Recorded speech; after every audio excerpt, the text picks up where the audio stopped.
ఇప్పుడు మనం 2025వ సంవత్సరం మార్చి నెల 1వ తేదీ నుంచి 31వ తేదీ వరకు ద్వాదశ రాశుల్లో 11వ రాశి కుంభరాశి వారి జ్యోతిష్యం భూత భవిష్యత్తు వర్ధమానం ఎలా ఉందో మన జానకిరామ్ని అడిగి చూద్దాం. జానకిరామ్ కుంభరాశి వారి జాతకం ప్రయత్న యోగం బలం చదువు విద్య ఉద్యోగం ఆరోగ్య విషయంలో కుటుంబ విషయంలో ధన విషయంలో రుణ విషయంలో ఎలా ఉందో చేసే పనుల ఎట్లా ఉంది నమ్మిన పనిది ఎట్లా ఉంది చూడు.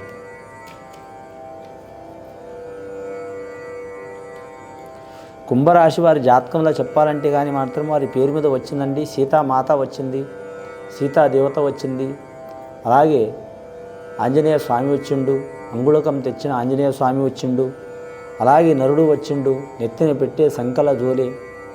కానీ మాత్రం కుంభరాశి వారి జాతకంలో ఈ వనవాసం లాస్ట్ ఘట్టం ఉంది వీరి పేరు మీద. గత 14 సంవత్సరాల శని స్థానం వీరి వెళ్ళిపోతుంది. కానీ మాత్రం ఆ సీతారామచంద్రుడికి అలాగే నలమహారాజుకు అలాగే వీరి జ్యోతిష బలంలో చూడాలంటే మాత్రం సత్యహరిచంద్రుడికి అసుంటి వారికి ఆ శనీశ్వరుడు చాలా ఇబ్బంది పెట్టిండండి. 14 సంవత్సరాలు ఇబ్బంది పెట్టిండండి. అసుంటిది ఇప్పుడు ఈ సంవత్సరంలో మాత్రం కుంభరాశి వారి పేరు మీద శని లాస్ట్ ఘడియలు నడుస్తుందండి. ముఖ్యంగా శని ఉన్నా కానీ వీరికి మాత్రం గురుబలం ఉన్నదండి. ఎక్కడ పోయినా అన్నం యోగం ఉన్నది. వీరు అడవులో పోయినా బాగుపడే రాత ఉంది వీరి పేరు మీద. కానీ మాత్రం ధనం విపరీతంగా వచ్చే అవకాశం ఉంది. కానీ ఖర్చు కూడా అంతే ఉంటుంది, లాభం కూడా అంతే ఉంటుంది. వీరికి అభిమానులు అంతే ఉంటారు, సాయం చేసేవారు అంతే ఉంటారు, ఇబ్బందులు పెట్టేవారు అంతే ఉంటారు. నమ్మిన వారి నుంచి ఇబ్బందులు వచ్చే అవకాశం ఉంటుంది. దయ్యం భూతం మంత్రం తంత్రం చెడుపు చేతబడి పారదు. కానీ గ్రహాలు మాత్రం బాగాలేవు వీరి పేరు మీద. నవగ్రహాల్లో వీరికి 3 గ్రహాలు అనుకూలంగా ఉన్నాయండి, 6 గ్రహాలు అనుకూలంగా లేవు. ముఖ్యంగా మాత్రం శనిగ్రహం అనుకూలంగా లేదు, అలాగే వీరికి మాత్రం కేతుగ్రహం అనుకూలంగా లేదు. కాబట్టి వీరి పేరు మీద శని కేతుగ్రహం అనుకూలంగా లేనందువలన మాత్రం వీరి జాతకానికి చూడాలంటే మాత్రం సోమవారం శనివారం నియమం పాటించడం మంచిది.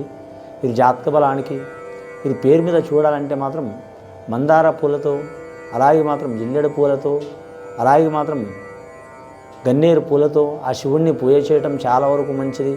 అలాగే వెంకటేశ్వర స్వామిని మాత్రం ఖచ్చితంగా తులసిమాలతో పూజ చేయడం చాలా వరకు మంచిదండి. అలాగే వీరి పేరు మీద చూడాలంటే సీతామాత వచ్చింది కాబట్టి వారి జాతకంలో చూడాలంటే స్త్రీలు మాత్రం ఖచ్చితంగా సీతారామచంద్రుడిని పూజ చేయడం మంచిది. అలాగే అంజనీ పుత్రుడు ఆంజనేయ స్వామి పూజ చేయడం మంచిది. ముఖ్యంగా వివాహం కాని వారికి వివాహ విషయంలో కలిసి వచ్చే అవకాశాలు ఉంటాయి. ఆకస్మికంగా వీరికి ధనం లాభమయ్యే అవకాశం ఉంది, ఆకస్మికంగా ధనం ఖర్చు అయ్యే యోగం ఉంది, ఆకస్మికంగా గృహ నిర్మాణం కలిసి వచ్చే అవకాశం ఉంది.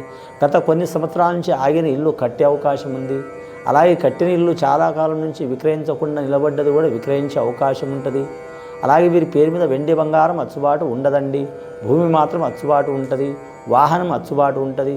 కానీ ఇంట్లో సంతానం నుంచి కొన్ని వైపరీత్యాలు వచ్చే అవకాశం ఉంటాయి. అనుకోకుండా వీరికి ఇంటికి అతిథులు ఎక్కువ వచ్చే అవకాశం ఉంటుంది. ఆకస్మికంగా ప్రయాణాలు అయ్యే అవకాశం ఉంటుంది. అలాగే ఆకస్మికంగా ఆరోగ్యంలో చిక్కులు వచ్చే అవకాశం ఉంటుంది. అలాగే వీరి పేరు మీద చూడాలంటే మాత్రం దృష్టి దోషం తొందరగా పడుతుందండి. వీరి పేరు మీద దృష్టి దోషం తొందరగా పడ్డందువలన మాత్రం ఆరోగ్య విషయంలో బాగుండదు. తినే అన్నం అనేది ఒంటికి పట్టదు, టైం టేబుల్ లేకుండా ఉంటుంది. ఈ రాశివారు శతపితార నక్షత్రం వారు శతభీష నక్షత్రం వారు ఎక్కడ పోయినా గెలిచే అవకాశం ఉంటుందండి. దొంగల పోయినా దొరల పోయినా తక్కువలో పోయినా ఎక్కువలో పోయినా వారు ఉండే ఇంట్లో కావచ్చు, ఉండే ఊర్లో కావచ్చు, ఏరే ఊరు కావచ్చు, ఏరే రాష్ట్రం కావచ్చు, ఏరే ప్రాంతం కావచ్చు, పడరాని వాళ్ళు శత్రువులు ఉన్నా కూడా గెలిచి వచ్చే అవకాశం ఉంటుందండి. ఇక పూర్వభద్ర నక్షత్రం వారికైతే మాత్రం సరి సమాన యోగబలం ఉందండి. ఈ కుంభరాశి వారు ఎవరికి పూజ చేసినా చేయకపోయినా మాత్రం ఖచ్చితంగా దుర్గమాతను కూడా పూజ చేయడం మంచిది. రాహుకాలం ఘడియలు మంగళవారం కావచ్చు, శుక్రవారం కావచ్చు, గురువారం కావచ్చు, పౌర్ణమి కావచ్చు, అమావాస కావచ్చు. అమావాస రోజు మంచిది కాదని చాలామంది అంటారు. కానండి అమ్మవారి పూజకు చాలా మంచిది. అమావాస అమ్మ స్వరూపం, అమ్మవారి స్వరూపం.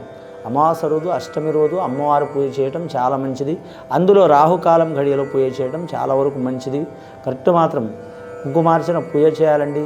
కానీ సుహాసిని పూజ కూడా చేయొచ్చు, చాలా వరకు మంచిది. 11 మంది స్త్రీలు ముత్తైదులు కానీ లేదా 5 ముత్తైదులు కానీ 21 మంది ముత్తైదులు కానీ సుహాసిని పూజ చేయడం చాలా మంచిది. వీరి జాతక బలంలో చూడాలంటే రాజకీయ నాయకులకు అయితే కొన్ని అడంకాలు చిక్కులు చికాకులు తప్పవు. అయినా సరే వారి గౌరవానికి లోటు ఉండదు. వారికి అడుగడుగున అవమానించాలనుకునేవారు, ఇబ్బందులు పెట్టాలనుకునేవారు ఉంటారు. అయినా సరే అనుకున్నది సాధించే అవకాశం ఉంటుంది వీరి పేరు మీద. ఇంకా వీరి జాతకంలో చూడాలంటే మాత్రం ముఖ్యంగా వ్యాపారంలో చూడాలంటే మాత్రం లాభం అంతే ఉంటుంది, నష్టం అంతే ఉంటుందండి. ముఖ్యంగా వీరు మధ్యవర్తి ఉండొద్దండి. మధ్యవర్తి ఉంటే ఇబ్బందులు వచ్చే అవకాశాలు ఉంటాయి.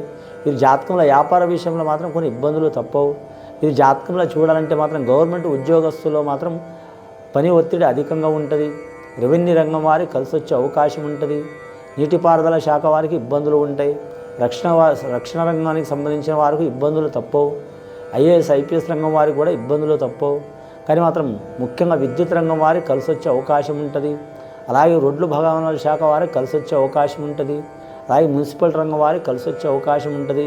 రవాణా రంగం వారికి కలిసి వచ్చే అవకాశం ఉంటుంది. అలాగే వీరు జ్యోతిష్యం ట్రాన్స్పోర్ట్ రంగం వారికి కలిసి వచ్చే అవకాశం ఉంటుంది. కంప్యూటర్ రంగం వారికి లాభయోగం ఉంటుంది. కానీ ముఖ్యంగా వీరి పేరు మీద చూడాలంటే గృహ నిర్మాణంలో వ్యాపారం చేసేవారు, ఇసుక వ్యాపారం కావచ్చు, ఇటుక వ్యాపారం కావచ్చు, గ్రైండ్ వ్యాపారం కావచ్చు, సిమెంట్ వ్యాపారం కావచ్చు, స్టీల్ వ్యాపారం కావచ్చు, గృహ నిర్మాణం చేసే వ్యాపారంలో కలిసి వచ్చే అవకాశం ఉంటుందండి వీరి జాతక బలంలో. వ్యవసాయంలో ఇబ్బందులు తప్పవండి. పౌల్ట్రీ రంగంలో ఇబ్బందులు తప్పవు వీరి పేరు మీద. అలాగే వీరి జ్యోతిష్యంలో కానీ నర్సరీ తోట పెంపకందారులు మాత్రం ఇబ్బందులు తప్పవు. అలాగే పండ్ల తోటల వారికి కూడా ఇబ్బందులు తప్పవు. మత్స్యరంగం వారికి కలిసి వచ్చే అవకాశం ఉంటుంది. ముఖ్యంగా వీరి జ్యోతిష్యంలో పాడి పరిశ్రమ రంగం వారికి ఇబ్బందులు తప్పవు. కానీ బోరు బావి వేయాలనుకునే వారు కలిసి వచ్చే అవకాశం ఉంటుంది. బహుళ అంతస్తులు కట్టాలనుకునే వారికి వాయిదా పడతాయి. కానీ గవర్నమెంట్ తరపు వారి నుంచి మాత్రం ఇబ్బందులు తప్పవండి వీరికి. రాజకీయ నాయకులకి బడా కాంట్రాక్టర్లు కావచ్చు, లేదా మాత్రం బహుళ అంతస్తులు కట్టే బిల్డర్లు కావచ్చు, వీళ్ళకి ఇబ్బందులు ఉంటాయండి. ఇబ్బందులు చికాకులు పోవడానికి కరెక్ట్ బెజవాడ కనకదుర్గమ్మని పూజ చేయటం కనీసం 27 వారాలు కానీ, లేదా మాత్రం 18 వారాలు కానీ, 9 వారాలు కానీ ఆ కనకదుర్గమ్మను పూజ చేయడం చాలా వరకు మంచిది. ఇది జాతక బలంలా. ముఖ్యంగా మాత్రం వీరి పేరు మీద మాత్రం వారంలో మంగళవారం, శుక్రవారం అనుకూలం ఉంటుంది. పెద్దల రుణం కలిసి వచ్చే అవకాశం ఉంటుందండి. షేర్ మార్కెట్, స్టాక్ మార్కెట్ రంగంలో ఉన్న వారికి జాగ్రత్తగా ఉండాలి. కానీ మాత్రం ₹1,00,000 వేస్తే 10 లక్షలు వస్తాయని దాంట్లో వీరు టెంప్ట్ కావద్దండి. ఉన్నది పోతుంది, దాచుకున్నది కూడా పోతుంది. చాలా జాగ్రత్తగా ఉండాలి వీరి పేరు మీద. ఒకటేసారి వస్తాయనుకునే దాంట్లో. కానీ మీ జ్యోతిష్యంలో మీతో మంచిగా ఉండి దెబ్బతీసేవారు చాలామంది ఉంటారండి. కుంభరాశి వారు చాలా జాగ్రత్తగా ఉండాలి. డైరెక్ట్ వచ్చి ఎవరు కొట్టరు, తిట్టరు, ఏం గొడవ పెట్టుకోరు. కానీ మాత్రం మీతో సన్నిహితంగా ఉండి మాత్రం ప్రాణవైశ్యమాలు చేసే అవకాశం ఉంటుందండి. ఫస్ట్ సంతానం స్త్రీలు ఉంటే లక్ష్మీకళ యోగబలం ఉంటుందండి. లేదా కొడుకుంటే మాత్రం కొన్ని ఇబ్బందులు వచ్చే అవకాశాలు ఉంటాయి. అలాగే వివాహం కాని వారికి ఖచ్చితంగా కళ్యాణంలో కలిసి వచ్చే అవకాశం ఉంటుంది. అలాగే గృహ నిర్మాణం చేసేవారికి తప్పకుండా అనుకున్న పని జయమవుతుంది. అలాగే గవర్నమెంట్ నుంచి మాత్రం ధనం కానీ, రుణం కానీ, లేకుంటే మాత్రం గవర్నమెంట్ నుంచి వచ్చే సొమ్ము ఆగిపోవడం కానీ ఇలాంటి సంఘటనలు జరిగి ఉంటాయి. తప్పకుండా వచ్చే అవకాశాలు ఉంటాయండి. ముఖ్యంగా మాత్రం రాజకీయ రంగంలో ఉన్నవారికి మాత్రం కొన్ని ఇబ్బందులు తప్పవు. ఆ ఇబ్బందులు తొలగిపోవాలంటే మాత్రం ఖచ్చితంగా వీరి పేరు మీద చూడాలంటే మాత్రం ఆంజనేయ స్వామిని పూజ చేయాలండి. కానీ మాత్రం జెండాపై కపిరాజుని తీసుకొని పూజ చేస్తే ఎక్కడ పోయిన విజయం ఉంటుందండి వీరి జాతక బలానికి. ముఖ్యంగా వీరి జాతకంలో చూడాలంటే మాత్రం వీరి పేరు మీద మాత్రం కానీ మాత్రం శనీశ్వరుని తైలాభిషేకం చేయడం కూడా చాలా వరకు మంచిది. వారాల్లో చూడాలంటే వీరికి కలిసి రాని వారం అయితే బుధవారం కలిసి రాదండి వీరి పేరు మీద. కులదేవత ఆరాధన చేయడం చాలా వరకు మంచిది. ముఖ్యంగా మాత్రం శ్రీ వెంకటేశ్వర స్వామి దర్శనం చేయడం కూడా మంచిది. ఈ కుంభరాశి వారు ఇది విని చూసి ఆచరించే వారికి ఆ పరమేశ్వరుడి దయ వలన చాలా వరకు మంచి ఫలితాలు కలుగుతాయండి. శుభం భూయత్.